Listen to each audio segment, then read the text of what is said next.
নিশ্চয়ই ভালো আছেন আপনারা সবাই। এখানে অনেকে কাজ করতেছেন, so I can be louder than that. তো আজকে নতুন অভিজ্ঞতা আমি আপনাদেরকে বলি, সেটা হলো যে আজকে প্রথম দিন স্টেট ডিপার্টমেন্টে আসলাম বাংলাদেশকে কভার করার জন্য, এবং ভালো একটা অভিজ্ঞতা, সেটা আপনাদের সাথে শেয়ার করব। বিষয় কথা বলা যাবে না এর জন্য, বিকজ এখানে অনেকে কাজ করতেছেন, পৃথিবী বিখ্যাত সাংবাদিক যিনি, যারা কাজ করতেছেন। এই দেখেন আমার সামনে উনি যেখানে তিনি দাঁড়িয়েছেন, উনি হচ্ছেন ওয়ার্ল্ড ফেমাস একজন সাংবাদিক।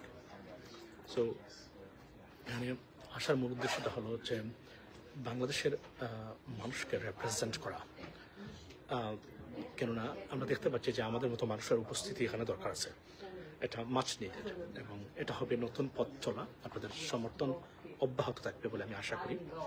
আমরা বাংলাদেশকে, মানুষকে বাংলাদেশের রিফর্মস এজেন্ডা, ডেমোক্রেসি, সুশাসন, যা আমরা 53 বছরে পাইনি স্বাধীনতার, সেগুলো আমরা রিপ্রেজেন্ট করার চেষ্টা করব। এই জায়গাতে সাউন্ড একটু কম হতে পারে, একটু শুনে নেবেন। সবাই ভালো থাকবেন, আর কথা হবে ইনশাল্লাহ। আসবো, রেগুলারলি কভার করবো এটা। ভালো থাকবেন। স্টেট ডিপার্টমেন্ট ব্রিফিং রুম থেকে।